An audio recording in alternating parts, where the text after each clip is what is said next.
Hello and welcome, children. In our previous video I told you about the poet, and also I told you that what is there in his mind when he is writing about this poem, when he is symbolizing wind as a very powerful god. So without any further ado, let's get started with the first few lines, which I have been divided into some stanzas. But as I told you in the previous video that there are no such stanzas in the poem. So first few lines, let's get started with it. Wind, come softly. Don't break the shutters of the windows. Don't scatter the papers. Don't throw down the books on the shelf. There, look what you did. You threw them all down. You tore the pages of the books. You brought rain again. You are very clever at poking fun at weaklings.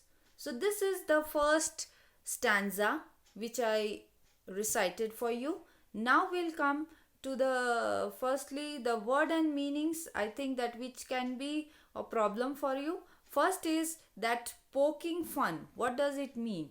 It means to make fun of someone, to make fun of something.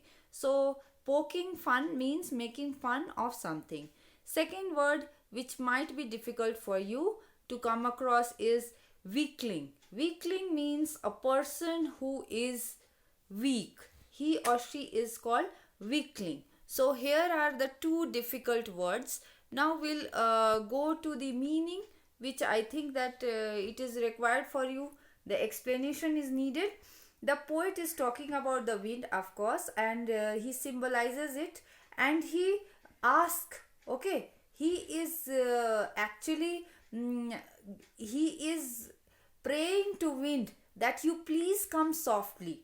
Don't be so strong on the people. He says that he wants to say that you shouldn't be very strong and you shouldn't be loud. So what you should do, you should be soft and you should be subtle. Then he says that the wind is very powerful, it is destructive.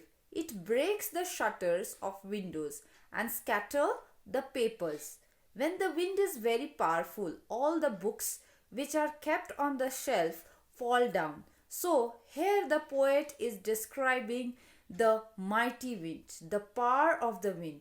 Then he says that the wind to look at the destruction that he had done. So that is what which I told you, that wind is being personified. It seems as if the poet is talking with the wind. So that is the personification which is being done by the poet here when he is saying that look what you have done. So this type of words, these types of sentences we use for human beings, like at home when you make your room messy. So what your mother says, that look what you have done with these things, you should keep it in more arranged way, isn't it? So this is the way the language is just a personification. He is making the wind, he is treating it like a human being.